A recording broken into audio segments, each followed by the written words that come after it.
my name is Christine Tavares. I'm with the St. Charles City County Library District, and welcome to Let's Create. So today we're going to be drawing some really fun castles in the style of Paul Klee. Paul Klee was an abstract artist from Germany who was making paintings and drawings in the early 1900s, and he is most known for his use of simple shapes and expressive colors. So we're going to get started. Let's see what you need to make our castles in the style of Paul Klee. All right, so for our Paul Klee painting and drawing, first thing you're going to need is a piece of paper. So I would suggest a nice white piece of paper that's going to show the color and the paint the best. A lot of my students like to start with pencil in case they make a mistake. So make sure that you grab a pencil. I'm sorry, I don't know what's going on with my camera here. I'll try to slow down. You're going to need a black marker, preferably a Sharpie, something waterproof. If you don't have a Sharpie, black crayon will work, or black oil pastel will be great if you have one of those. We're going to need a rectangle pattern. So this is just the back of a cereal box, or part of a cereal box. And I like this idea for our castles because when we use rulers, we tend to get stuck on measuring and spending a lot of time on measuring and making it perfect. So if you really just cut a rectangle out of something cardboard or kind of a stiff paper, that would be great. You're going to need some crayons. And then you're also going to need some watercolor paints and some water and a brush. So let's go ahead and get started. Let me clear this away. Hopefully my camera will behave itself. Oh my goodness. Come on, camera. Okay. So what you're going to do is you're going to start by making some rectangle shapes across your page. They're going to take up a lot of your page. I would recommend not making them all the way up to the top of your paper because we need to make some roofs for these castles, and we're going to use triangle shapes for that. I'm also going to start with my pattern a little bit off of the page just because it looks more interesting, I think, to me. And I'm going to vary the heights. So that one was a little shorter. This guy right next to that rectangle is going to be a little taller. Sometimes you can layer your shapes. So I'm going to actually do this and drawing one of my rectangles on top of my rectangle. And I have this line here, so I have to decide, do I want this building to be in front or do I want this one to be in front? So I'll make that decision in just a second. I'll put another building, another castle building right here. And then we'll just go off the page with a little bit of a shorter building. Okay. So I think I want this shorter rectangle to be in front. So I'm just going to use my eraser. This will be hidden by the paint. But it's good to make sure that you try to erase it if you can. All right, so that looks great. Next, we're going to add our triangles for our roofs. Now, the castle buildings, the castle parks that I made on the sides of the page, we're going to add triangles to the top, but you have to pay attention. That triangle is not going to be a full triangle because this building is going off the side of the page. We're cropping it. So what I'm going to do is make half of a triangle here. I'm going to make most of a triangle here, and then the rest of them are pretty straightforward. You can just kind of sketch out a triangle. Oh, I've got to do some more erasing. I can already tell because I put this guy in front. And you might notice that I kind of do a lot of sketchy lines when I draw, and that's really just, it's just so I can make sure that I'm happy with where I'm putting my lines. And so those will get erased after I outline in Sharpie. All right. Come on, camera, behave yourself. Next, we're going to divide up these buildings into some simple shapes. So you can just use straight lines. If you want to use this as a ruler, now would be a great time. So I think what I'm going to do is I'm going to divide this building in half. Just draw a line down the center. And then maybe we're just going to give it like a checkerboard pattern.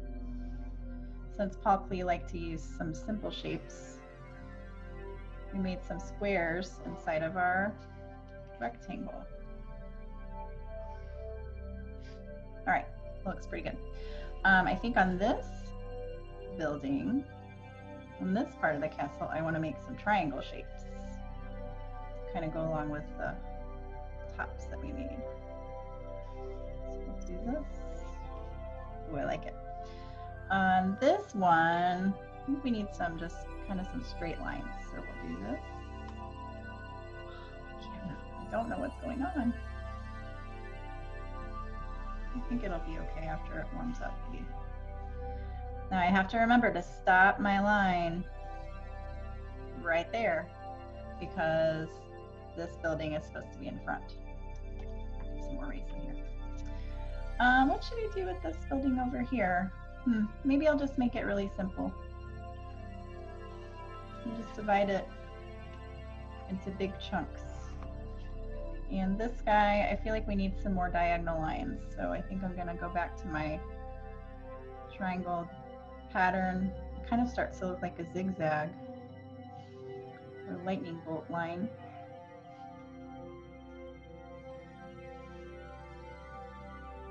All right, awesome. If you want to, you can use your pattern again when you re-outline. It'll just help you have straight lines. If you were in my art class in a school, I would probably make you use a ruler, but you're not. You're at home and I cannot see what you're doing. So I'm going to trust you to take your time when you're outlining. Make sure you get those lines nice and straight. I have a new Sharpie. I'm super excited. I hope it lasts the whole drawing. As you know, when you have those Sharpies that fizzle out, it's a little bit frustrating. I forgot to mention that you might also want to have a messy mat. You guys see my messy mat? It's from Lots of Projects. That way I don't have to worry about if I'm getting Sharpie on my table or my desk. I can just get it on the messy mat. And I really hope my camera is working for you guys. I won't be able to tell until I watch this because I'm watching my drawing right now, so hopefully it's okay. Oh, I love it. Love this new Sharpie.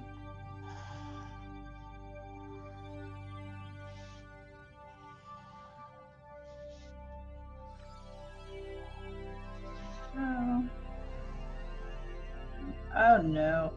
Oh well. That one's gonna be a little crooked. I'll erase that line. I couldn't stop. I just had to keep going.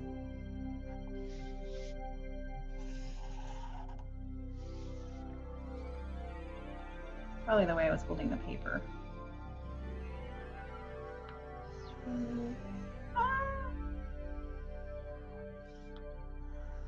Not bad, Mrs. Torres. Oh, I got this guy. All right, my last little building here.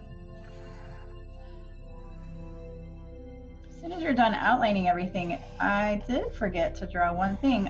Maybe you can decide, is your drawing taking place at night or during the day? I think I'm going to make mine take place at night, so that means I'm going to draw the moon somewhere in the sky. And I think I'm going to draw a crescent moon. It's another simple shape. And a crescent is basically in the shape of the letter C. That shouldn't be too hard. Okay, pretty good. I think I'm going to put my moon right here. So we're just going to give me a little more light. I'm seeing my paper. Ooh, it's behind the building a little bit. I love it. Okay, so we're going to do that for our moon. It's going to be nighttime. All right, now is where we get some color out. We're just going to take some crayons.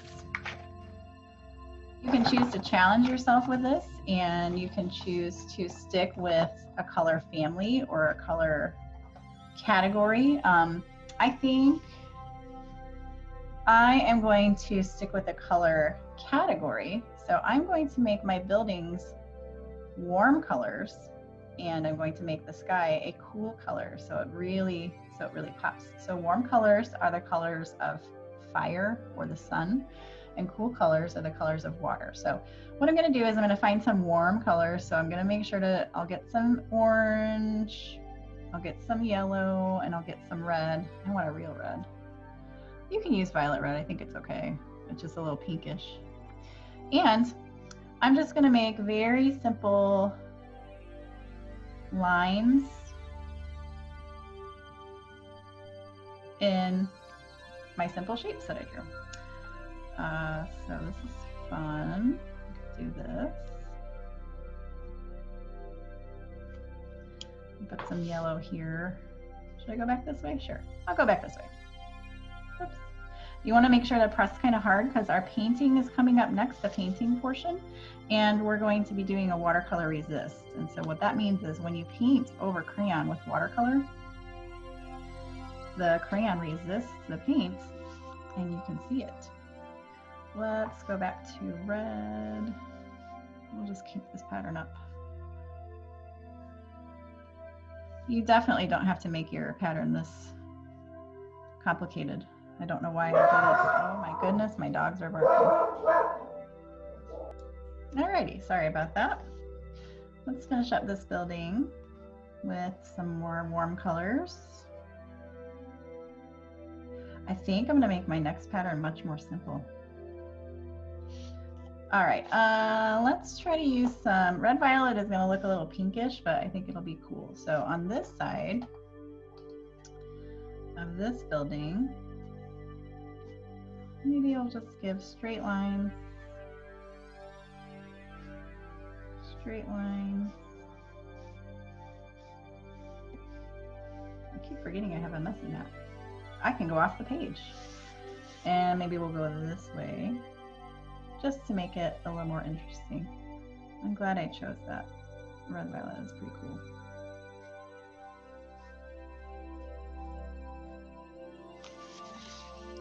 All right, I'm gonna go with some orange here. I'm gonna go with some, is this regular red? Yes, regular red here. We'll put them in between. I'm gonna go with some yellow here. You get the idea. Lots of colors, lots of lines. Keep you busy for hours. No, just joking. We'll probably keep you busy for about 20 minutes though. All right, oh, we've got a couple more buildings here. Tiny lines. Tiny lines. Oops.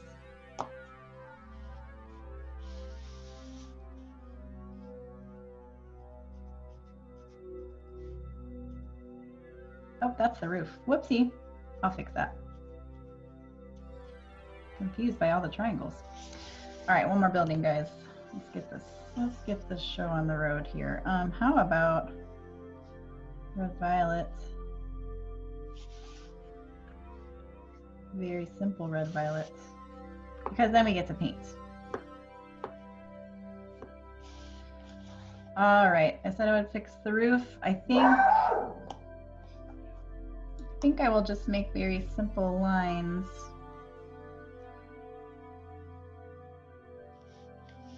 Like this.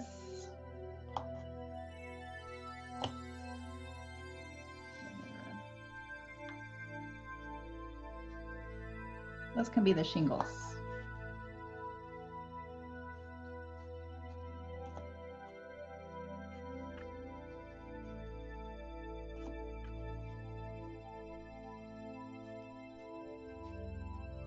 All right, now I think we're ready to paint. So I'm going to clear my crayons away.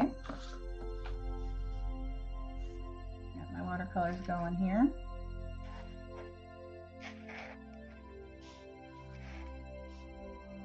And it's up to you if you want to start painting the buildings first or the sky. I think I'm going to paint the sky first because that can be kind of fun. I'm going to start with this. I have some light blue here.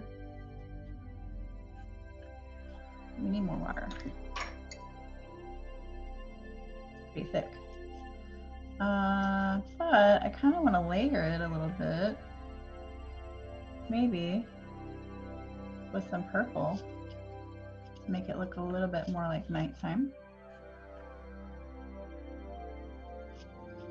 So you guys can do whatever kind of sky you want. Remember, if you chose to challenge yourself and do cool colors on the buildings, then your sky would have to be kind of sunsetty colors, which would be kind of fun.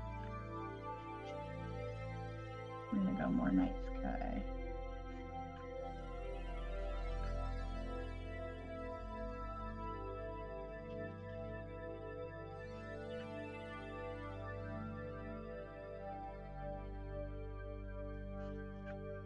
No, I didn't color my moon. I should show you guys that. You want to see that? Okay, I'll show you the resist. Hopefully it works. If you have a white, if you made a moon, and you color the moon really, really, really, really, really dark white, which sounds ironic, but it should resist. Oh, look at that. See, you saw me color it, so you know there's crayon there. So that's what a true watercolor resist does. So, throw some purple over here. If I would have known this brush was so small, I would have grabbed another one. All right, so, and some of it might just kind of sit on the crayon, but you can just wipe it off. All right, let's get this side of the sky done.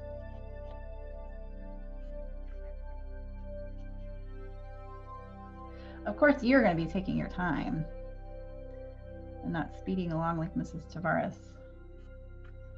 But I would like to finish before my dogs start barking again. That would be nice. All right, so sky is done. Now, I'm going to fill in my buildings. I'm going to pick a darker color for the rooftops. Ooh, this might be fun. This is a warm and a cool color. Some people would argue that it's warm. Some people would argue that it's cool. Isn't that awesome? And look at, if I made my crayon dark enough, that crayon should be peeking through a little bit. So this rooftop is going to be that color. I think I'm going to make them all that color because I really like it. And I think it's super fun. Look at that, I love that. It just appears. See the yellow. Nice. Love it. Love it, love it, love it.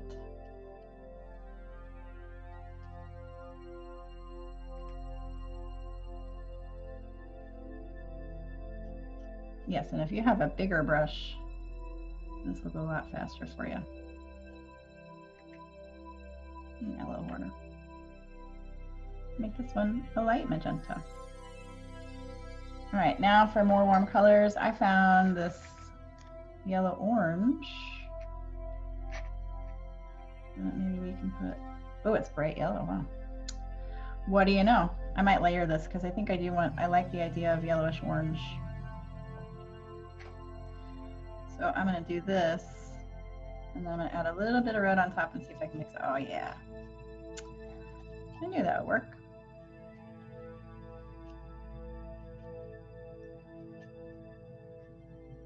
You know what? I like this so much. I'm going to make the whole building this color.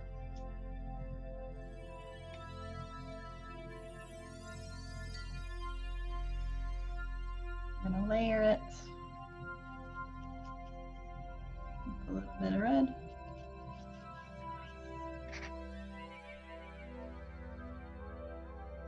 Problem with watercolor is once you throw it down, it doesn't like to move a whole lot. So if you are layering it, you have to do it when the paper is fairly wet.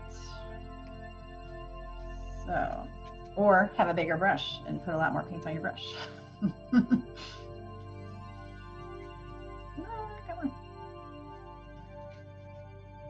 All right, let's try to go with, let's see what color. Oh, this is a pink. You know what? We're going to say that pink can be a warm color. Ooh, but that's really thick. I got to loosen that up a little bit. Come on, pink. If you have a different kind of paint and not watercolor, and you're trying to do a watercolor resist, it may not work like you want it to. And this is watercolor, but it's that one I've been sitting for a while, so I'm putting more water on top to kind of loosen it up. There we go. All right, let's see what this orange does. It's kind of a, I don't know, in the paint pan it looks kind of peachy. Yeah, that's really peach. I think I'm gonna make, maybe I'll make this castle part different colors. I don't want to make my whole building peach. And plus it's right next to an orange one, so I think I'm going to go straight red. It's really not red though. Well, I really can't complain. I grabbed these from my daughter's closet, so. Maybe we'll do every other for this castle. We'll go back to that peachy color.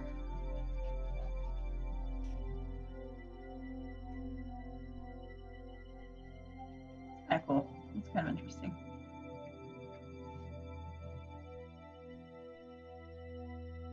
Let's see.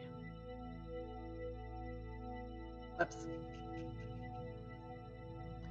What did I do there? I was supposed to do the peachy color if I was going every other. Maybe I'll just leave it. Go back to the peachy color.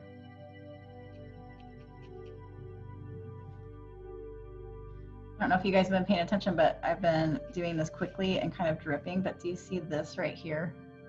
It's a drip of yellow, but doesn't it kind of look like a star? Oops. That's what Mrs. Tavares calls a happy accident. All right, this is supposed to be super bright yellow, so let's see if it's true. Yes, it is. Wow. Again, we need to loosen that up. You know, sometimes you just have to work with the materials that you have, you know?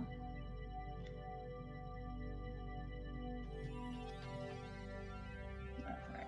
It's working. It's covering up my Sharpie a little bit, so I'm gonna, you know, I'm the messy teacher, and I always say to wear your dress to be messy, so I don't mind getting things on my hands. I'm always just putting my hands in my art materials. All right. What should we do for our last building? I really wish I had a red. What if I layer, this could be interesting. You know what, I'm gonna try this on my paper where you guys can see it right here. So this is that magenta. I wonder what it looks like if I add this orangish to it. It makes a super dark orange. I have a lot of orange going on in my castle. I think I'm just gonna go back to this pink, which was, if you guys remember, it was kind of thick. See that? The crayon's not appearing, so I had to add extra water to it. And now it is able to appear. I'm just gonna keep adding water to this pink paint. It is kind of a cool color though. You can definitely tell that my castles are warm colors. I can't wait to see what you guys chose for yours. And I've had some students just make them all, whoopsie, all different colors too, and that is really fun. I thought that if I did that, it would take way too long because I would have to stop and make choices every single time. So I like to limit myself to categories sometimes. I love how that yellow pops through that pink. Do you see that happening? All right. Do I need to fix the roof? Yeah. I'm a little bit of a perfectionist, so I think I'm gonna fix the roof if I can. All right, looks good, looks good. I've got some white spaces. If you were in my class, I'd probably make you go back and fix them. So I'll fix a couple.